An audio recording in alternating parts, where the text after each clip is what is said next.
Welcome to Easy Peasy Books, From Author to Authority, the lively and engaging podcast for business professionals who've always believed they have a book in them. I'm your host, Jillian Whitney. Join me as I chat with authors and industry experts from all around the world to explore simple strategies to write, publish, and leverage your business book. Whether you're an entrepreneur, executive, or an employee, this podcast is for you.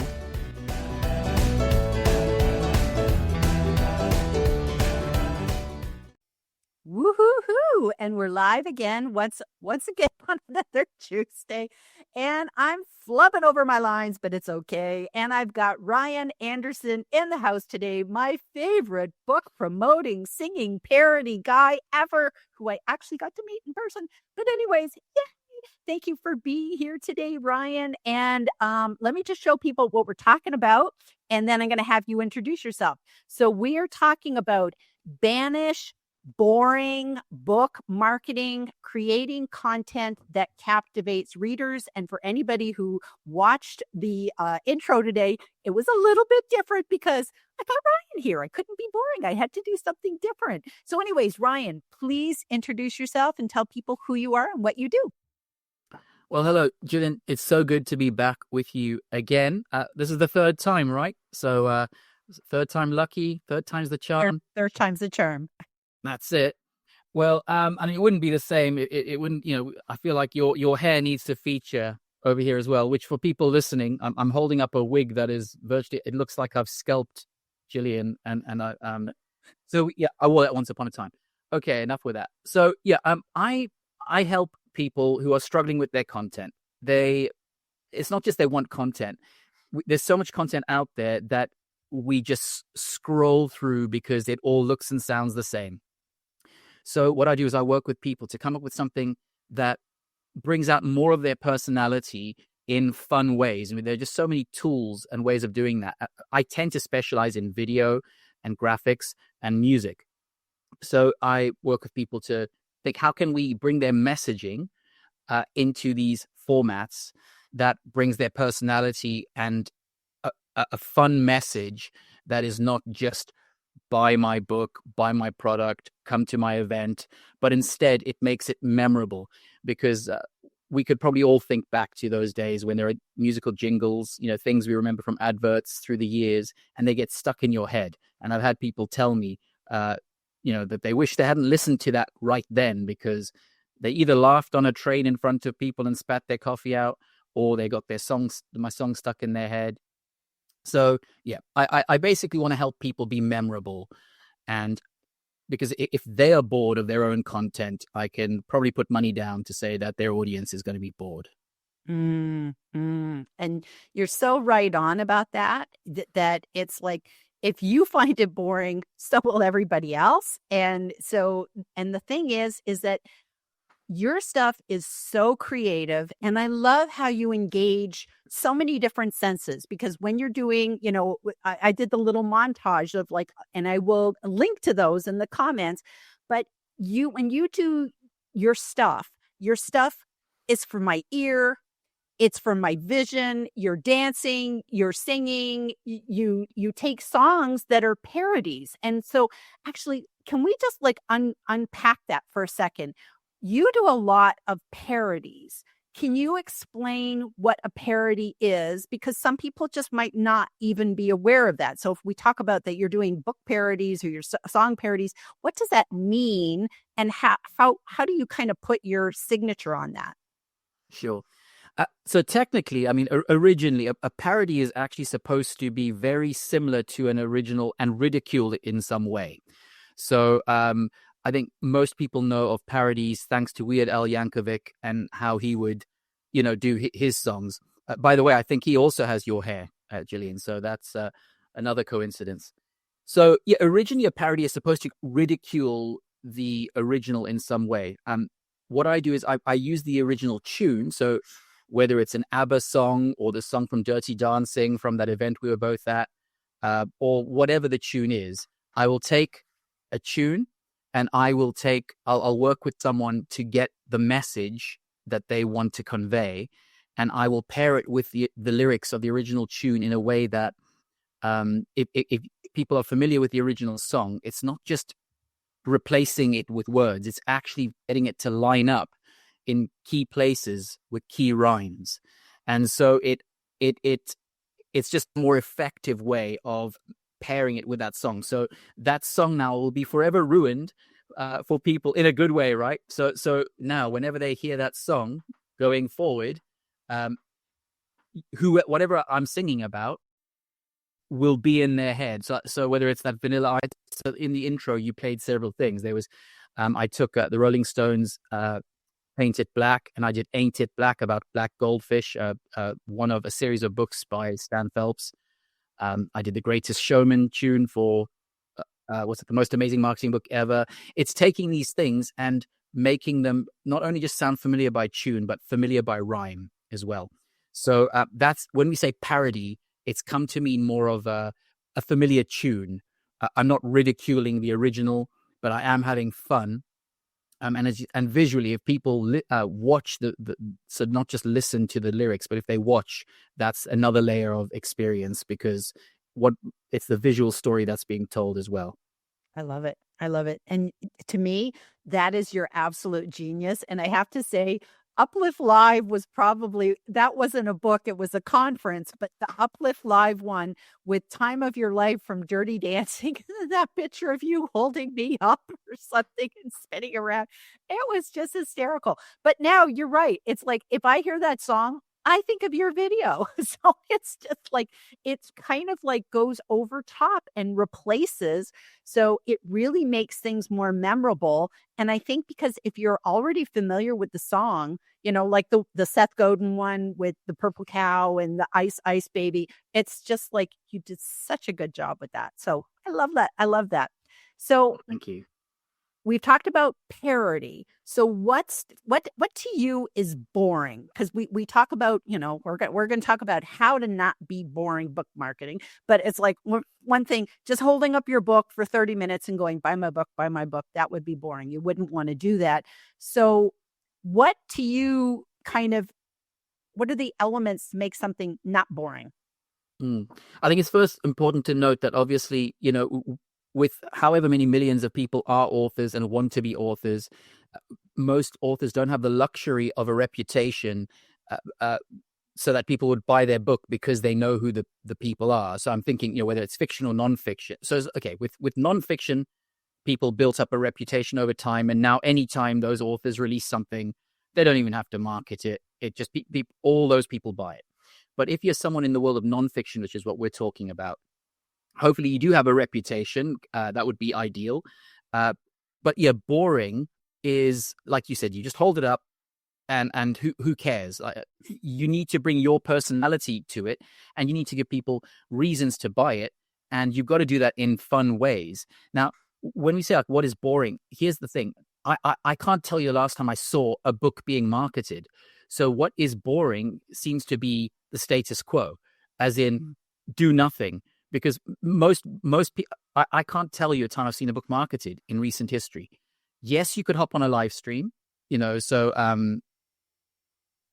sorry, I'm just thinking now. We're saying what is boring, and I'm starting to sort of say things you could do. So I don't want to jump ahead. But yeah, I think boring is the low hanging fruit stuff, where you just basically say, my book is out. Here's a link to it on Amazon. It's number one in this, it's whatever, it's just those things where you're just giving people facts about the book, but there's no fun. So I think for me, if something is not fun, I find it boring. Other people might not, but for me personally, I think there needs to be personality in the marketing. Right. And as I said earlier, before we even started today, you still want to do those. Like, here's my book is launched. Here's how to get it. It's on Amazon. Like, you still want to do that. You still want to have your website with your book page, but you then want to like level up by doing some interesting things. And even, we talked earlier, but even an interesting thing of like opening up your box when the books come and you do an unboxing. People like that.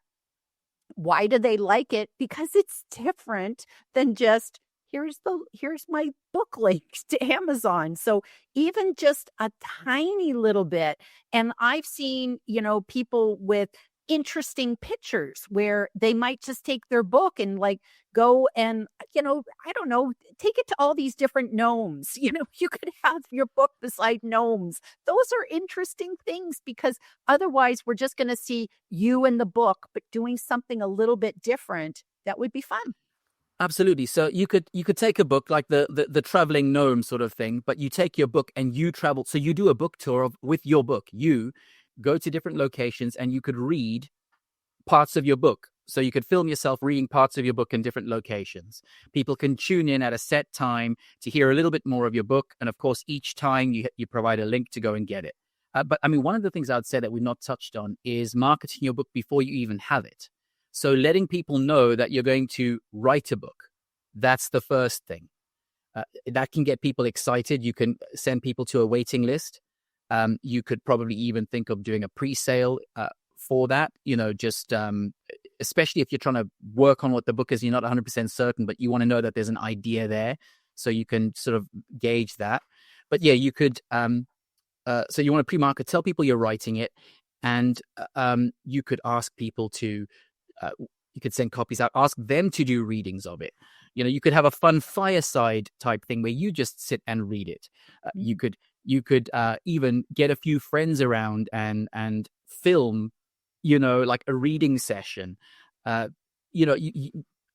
think most people don't do anything. That's the thing. And by don't do anything, I mean, it's one thing just running ads to say you have a book, but it's the content of the book and talking about what problem the book solves as well. So if it's a nonfiction book, it's likely going to give some kind of solution to something or address a topic. So you can do complementary content for the book. So in the same way that like a webinar might sell a course, what content could you create that sells the book? So, you can just keep giving teasers of things, maybe content around each chapter, and then each bit of content around that chapter points to the book.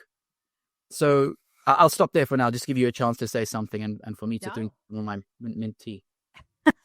I love that. And I know that that's kind of what you do with even when you're doing your parodies. It's like you don't just like, okay, here it is. And it's like I noticed that you kind of lead into it. So it's like I'm thinking of doing this thing for this new book, or I'm thinking about doing this thing because of this conference or whatever. And then you kind of show I'm working on the tune. You give a little sample of like, this is how it's going. Sometimes we see your computer and the different things, or you're working on your dance moves, but we see the green screen so that we see, oh, so it's like you're building that sort of anticipation. Reminds me of the old Heinz ketchup commercial, anticipation is making me wait. It's like we like the buildup. And yet so many of us, we don't do that, thinking that people will find that boring. But I think actually the behind the scenes is very exciting for people. What do you think? Absolutely. So yeah, the writing of the book. So my wife is working on a book and she's doing the illustrations herself. She's teaching herself how to, just get better over time. And she's filmed that. So that's a behind the scenes as well. And then you tease, that when it's coming. So you keep sort of saying, this is coming. And you just show people that you're doing, a little bit more, a little bit more. You could sit and have literally any kind of behind the scenes thing just to give people updates. Because think of movie trailers, like movies don't typically just drop without any warning. They've done that once or twice with a couple of movies, which actually was a pleasant surprise, right? And the movies did well. But generally speaking, you could get like a year of every once in a while that the trailers come and they disappear for a while, then they come back. So think of your book as this movie that is going to be released, and there's going to be this burst right at the beginning. And you want to build this anticipation to that burst. And then you want people to talk about it the way they would. Like, people watch a movie, they're going to more likely to leave a review shortly after watching the movie. And, people only typically leave reviews, number one, if they've had an awful experience. Number two, if it's been an amazing experience. If it's been okay, then there's no review. So you really want to, your book itself, obviously, ideally be amazing. But if you can make the content leading up to the book all part of the experience, then that can help to solidify you as an author and as a personality in their minds and as an expert on that topic.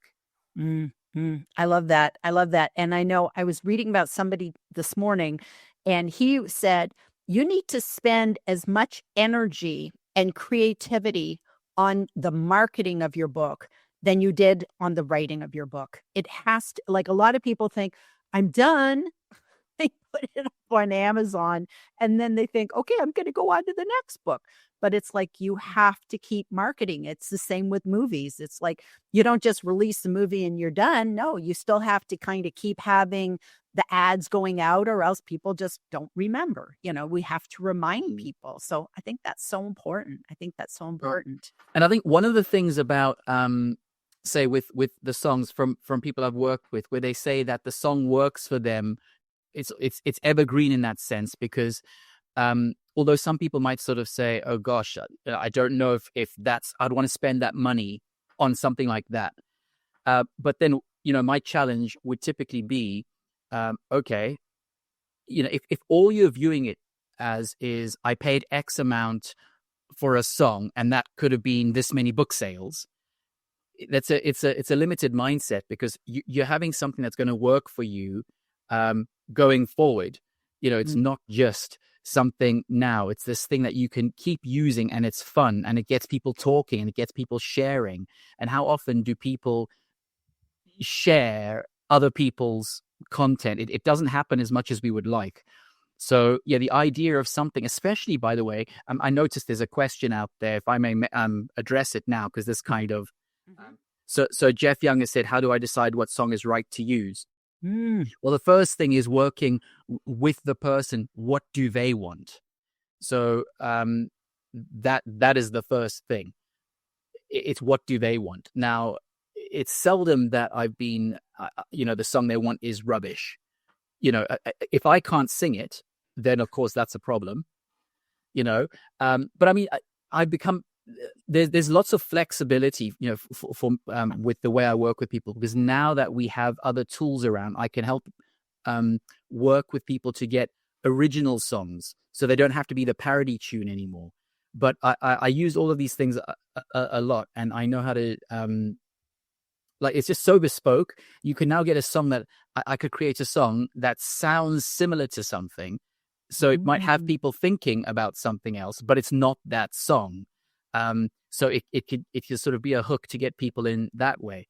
So yeah, the I was gonna say, how long is a piece of string? There are just so many ways now of actually doing this. But I think for me, the main thing is music is so powerful. Why not use it as the Trojan horse to get your message across and to be memorable? I love that. And I like that your videos, when you're creating video content for other people, that your videos are a lot of different things. Like, we don't just see you dancing all the way through. We see you make this. Well, you make use of GIFs, right? You make use of GIFs. Sometimes you'll put the picture of the book up. You have things slide in. You have things slide out. Do you have like kind of a magic formula, or do you make it go in time with the music? Like, how do you do all that creatively? Timing is everything with those. So, I mean, if you were to take a look at the older things that I've done compared with the newer ones, there is more of a formula.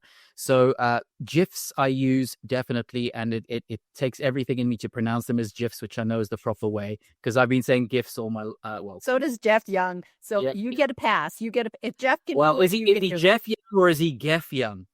But that's yeah. So, but I know it's with a J, so yes, Jeff.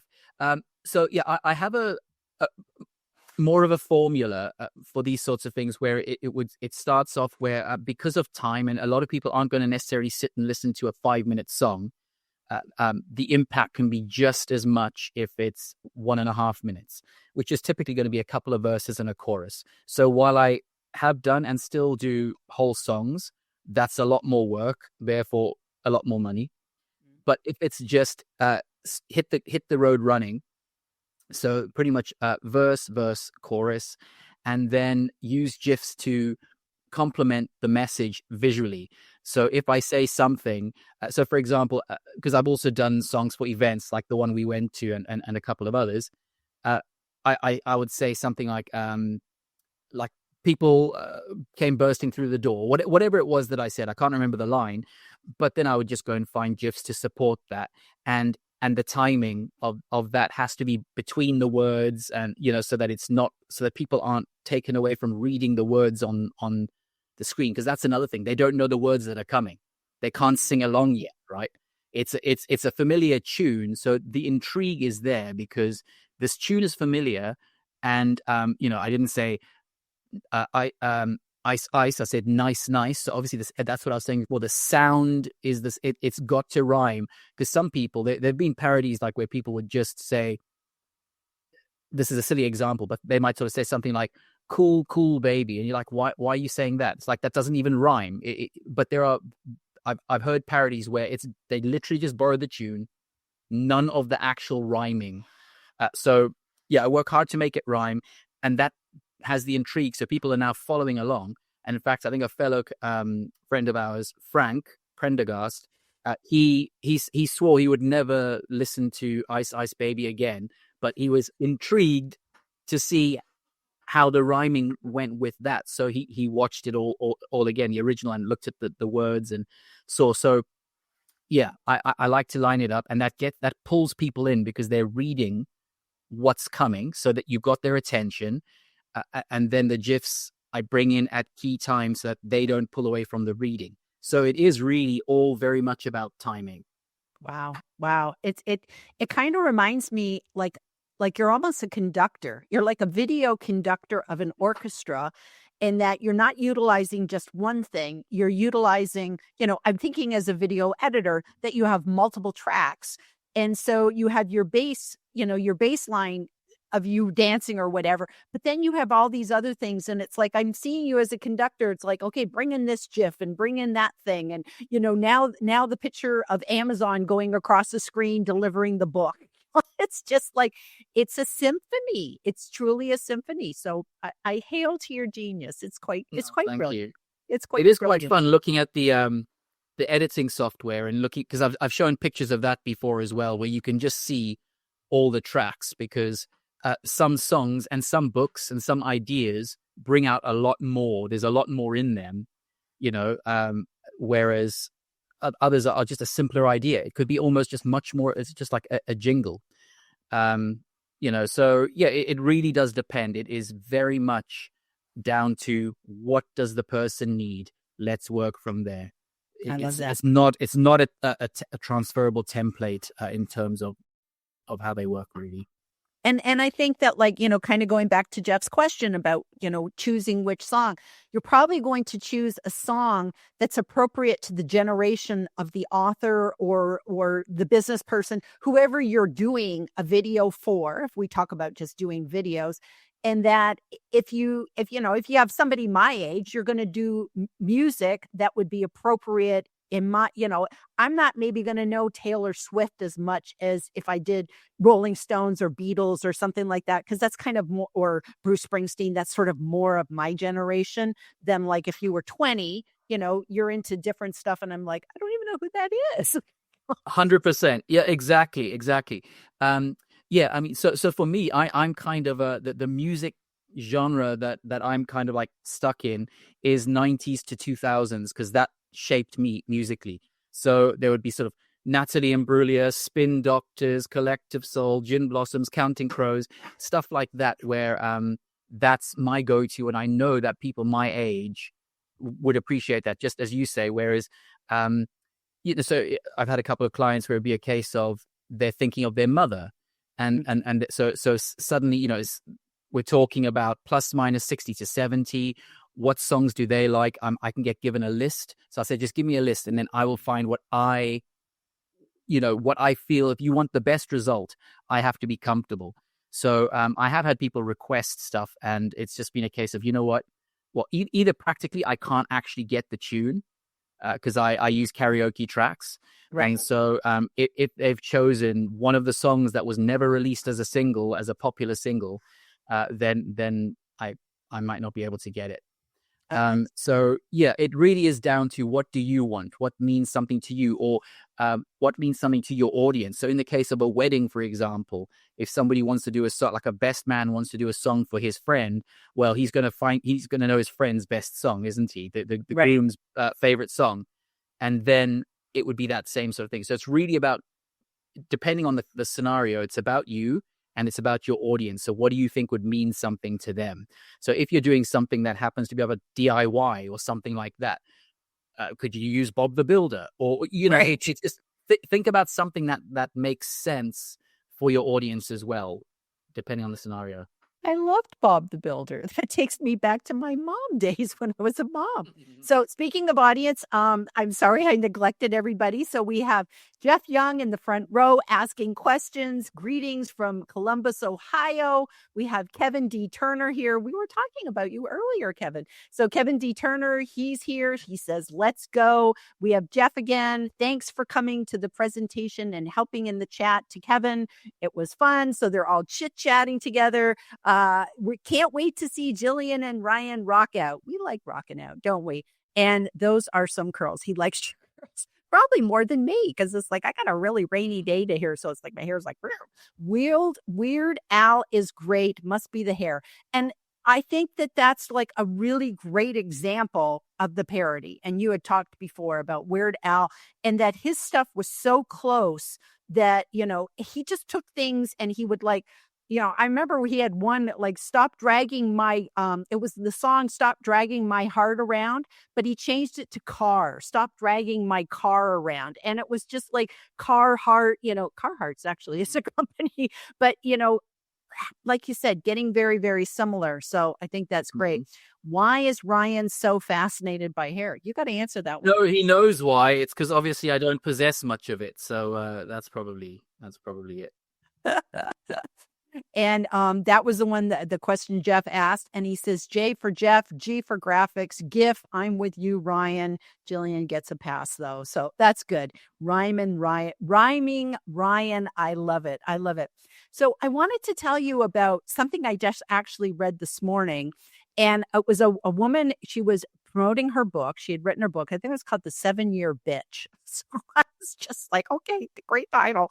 But anyways, I think she hired a publicist and the publicist like just kind of said, go do some Amazon ads and this and that. And it was just like, oh gosh, I want to do something different. So she took it upon herself and she actually hired people to go read her book. She put an ad in like the magazine to get actors in New York. She hired 150 actors and she paid them for 2 hours to like go sit on subways and go to the park and sit in front of the library and, whatever. And then she had videographers taking pictures of all these people. And people would come up to her and say, I saw somebody reading your book. And she'd go, yeah, I know, I paid them. Like she was absolutely so honest about it. But then it's like people heard about it and that created a buzz. There was articles written about it, the article that I read about it, which she talked about it. So it's just like, you just think about it, to hire somebody to go read your book, and she even interviewed them, auditioned them to laugh because her book was funny. And so she wanted to she only hired the people that had good laughs, knew how to snort. So when No, you that's think good. about something crazy like that, I think you've got to try to think outside of the box for sure. Um, you know, I'm trying to think of what the book. I was reading a book recently. It might actually be well. It's probably worth recommending a book to people. Is Mark Schaefer's book Audacious, because it really is about just very out there ideas. People who've gone against the grain, done completely different things that have stood out. Create experiences for people.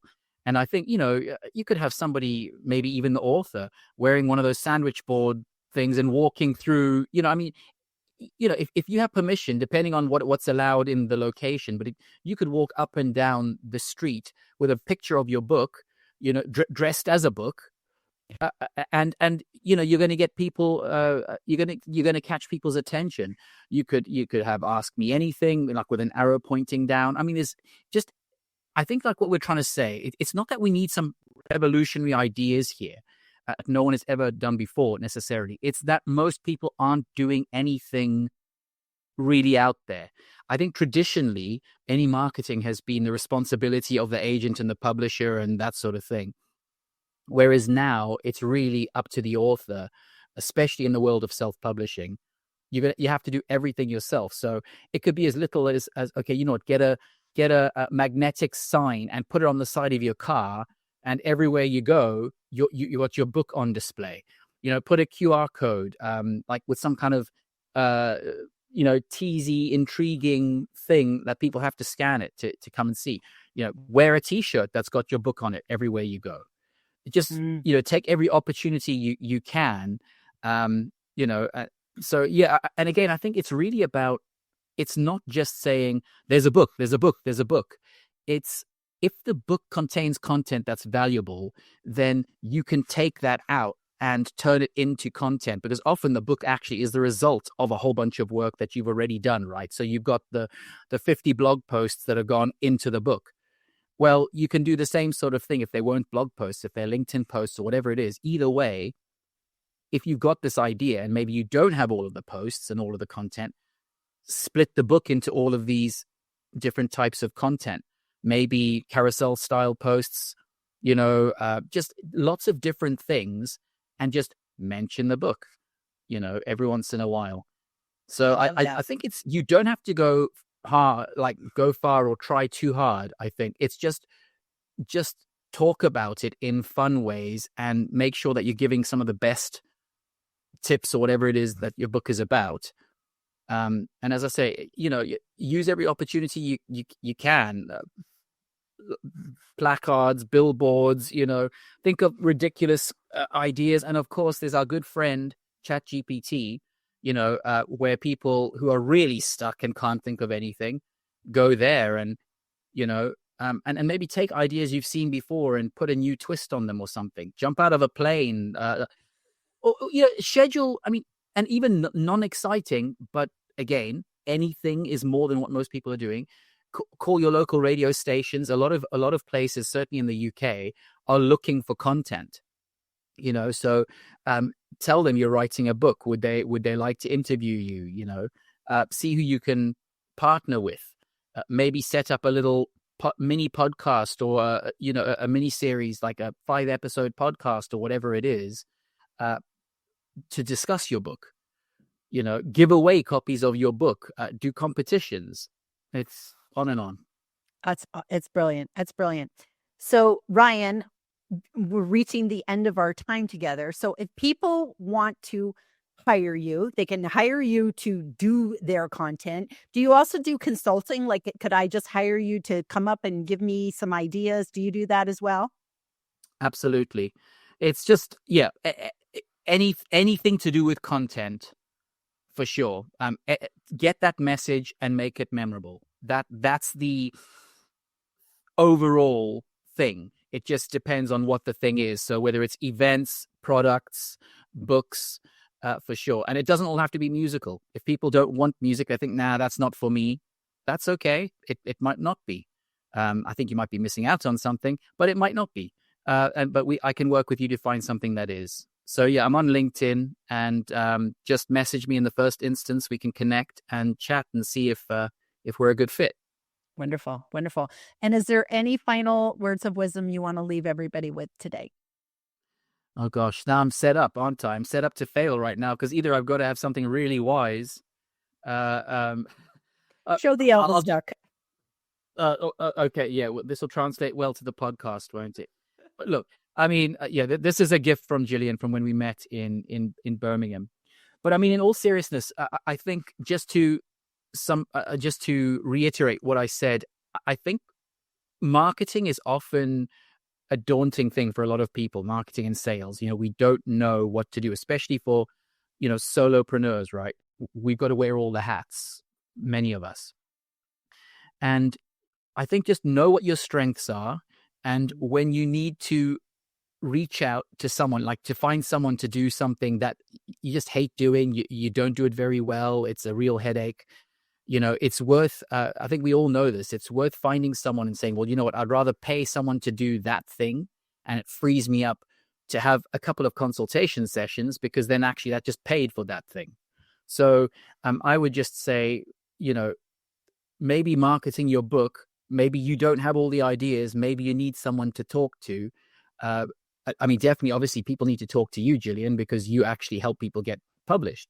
So I think just recognize your limitations in getting your message out, and find someone who might help you do a better job. I love that. I love that.